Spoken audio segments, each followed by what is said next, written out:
This is how the law is supposed to work. You don't bend it, you don't dodge it, and you definitely don't hide behind it. So when a federal judge gives an order, the expectation is simple. You follow it. But what happened inside that hearing room would expose just how far that promise had been broken. Kash Patel had just testified that everything surrounding the Epstein investigation was under the direct authority of the FBI director. He said the records were controlled. He said the system was clean.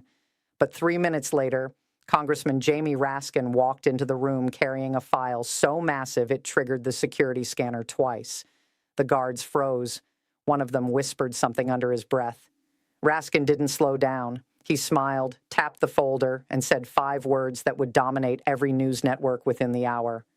"This ends today, gentlemen. Everything." And for the first time, the camera caught something rare. Kash Patel's calm cracked. Just for a second. But that second was enough. Because what unfolded over the next 12 minutes would completely reshape what people thought they knew about the Epstein case, about the FBI, and about who is really protected in this country. This wasn't just another hearing. This was the moment the wall finally broke. Let me take you inside that room. Senate Intelligence Committee, room 216, 9:47 a.m. Every seat was already filled. Reporters lined the back wall. Cameras were locked in from every angle. But then Raskin arrived, and he wasn't alone. 3 assistants followed behind him, each holding identical black cases. They placed them on the table in front of his seat. Click, click, click. All 3 opened at the same time. Inside were stacks of documents, color-coded, organized, clearly prepared for months. Red tabs, yellow tabs, green tabs. This wasn't random paperwork. This was a roadmap. And the moment Patel and his legal team saw it, their faces told the story. They hadn't expected this. The first part of the hearing stayed routine. Questions about cybersecurity, budgets, threat assessments. Patel answered like he always does. Short, controlled, vague. He checked his watch twice, almost bored, like he was just waiting for the clock to run out. Then Raskin picked up the microphone, and the entire room shifted. People sat straighter. Cameras zoomed in. Even the court stenographer paused. "Director Patel," Raskin said calmly, "I want to discuss a package delivered to my office 36 hours ago." Patel didn't flinch. Anonymous tips, leaks. He'd heard it all before. He started his usual response. "Senator, I am not aware of any—" "I'm not asking if you're aware," Raskin interrupted as he opened the first file.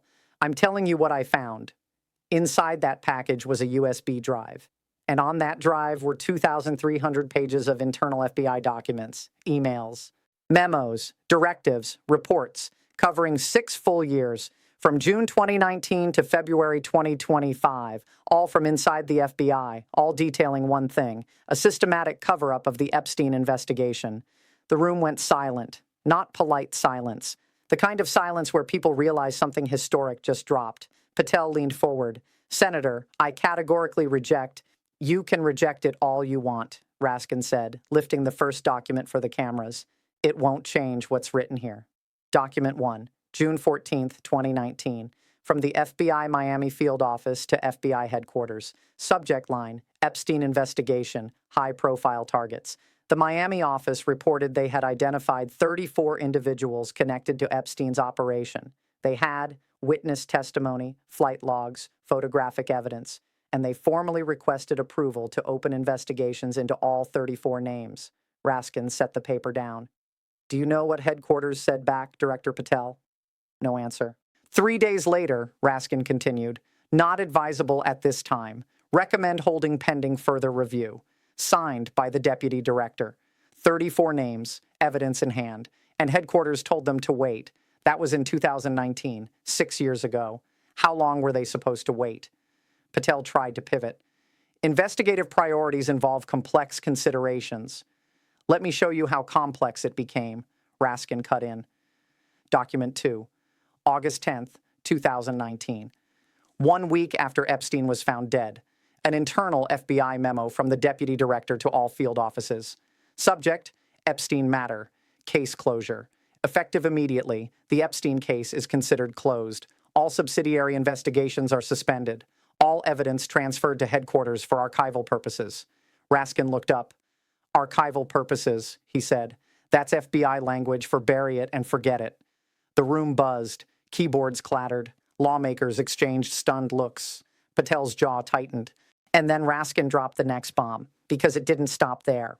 6 months later, January 2020, before Ghislaine Maxwell was even arrested, an FBI analyst emailed their supervisor, "We have sufficient evidence to move forward with Maxwell. Why are we delaying?" The response came back. Political sensitivities, waiting for clearance, not lack of evidence, not legal obstacles, politics. Raskin locked his eyes on Patel. Political sensitivities, he repeated slowly. Director, whose politics were sensitive enough to stop the arrest of a woman accused of trafficking children? Patel didn't respond. His hands were flat on the table now, perfectly still, like he was trying to ground himself in place. Raskin reached for the next file. "This document is from March 2021, he said, after Ghislaine Maxwell had already been convicted. An FBI field agent had submitted a report. Subject, Maxwell Cooperation Update.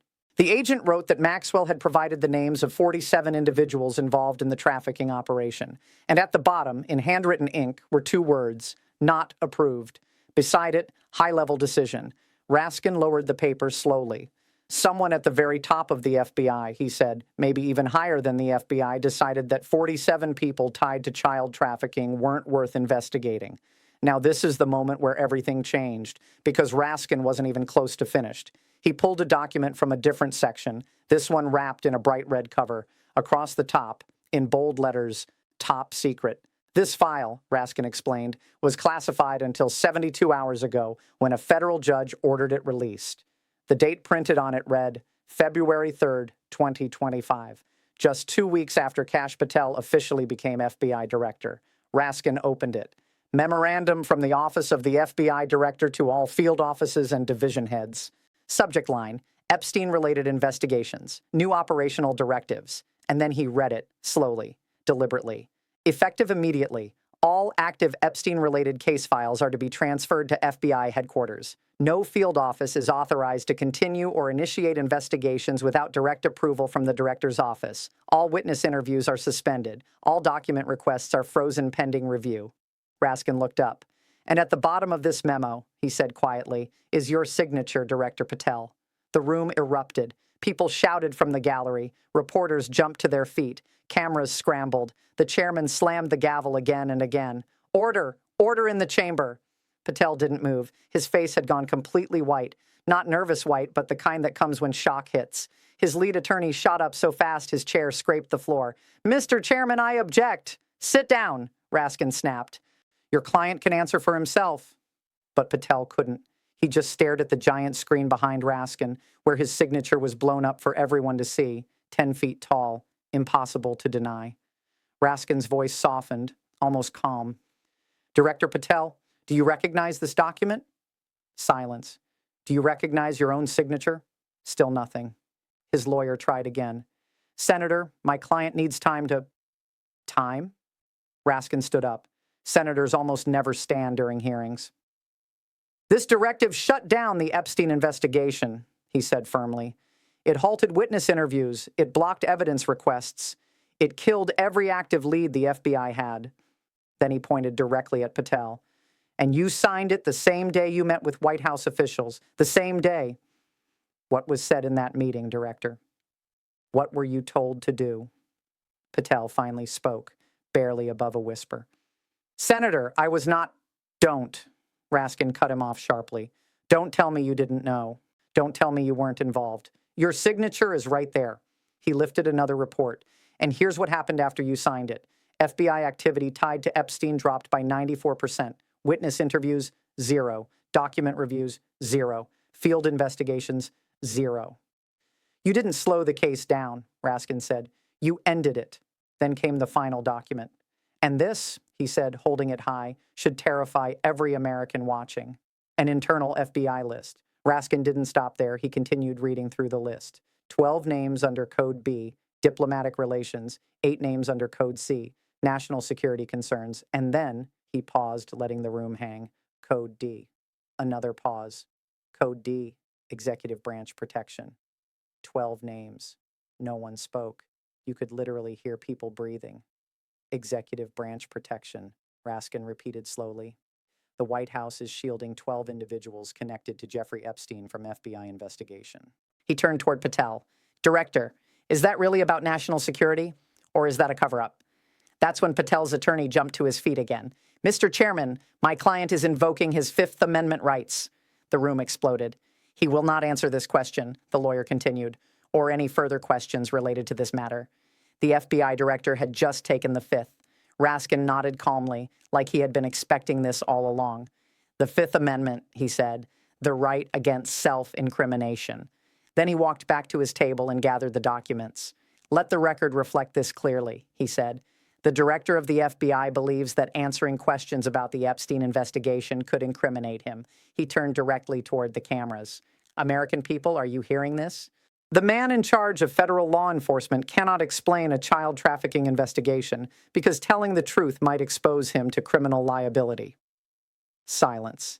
Then Raskin sat down. These documents will be released to the public tomorrow morning, he said, all 2,300 pages. Every email, every order, every protected name. He looked at Patel one last time. The truth always comes out, Director, always. And today, you made sure the whole country knows you were hiding it.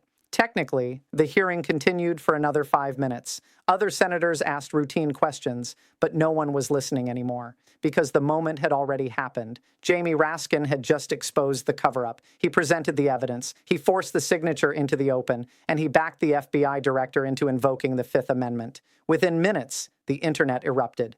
Raskin 47 started trending worldwide. Cable networks cut into emergency coverage. Legal analysts debated whether Patel had just destroyed his career, or worse. And somewhere in 47 different places, 47 powerful people were likely making some very urgent phone calls. This wasn't rumor anymore. This wasn't speculation. This was documented evidence entered into the congressional record. 2,300 pages of it. And the man who promised transparency at the FBI had just chosen silence instead. He'd rather plead the Fifth than explain why he shut down investigations into 47 individuals tied to Jeffrey Epstein's trafficking operation. If you want to know what happens next, subscribe now. Tomorrow, those files go public. Every name, every code, every protected person, and I'll be here breaking down every single page. Share this everywhere. This story needs to reach everyone because the pressure can't stop until the truth does. 3 minutes, that's all it took. 3 minutes, 2,300 pages, one signature, one Fifth Amendment, and a cover-up that had nowhere left to hide.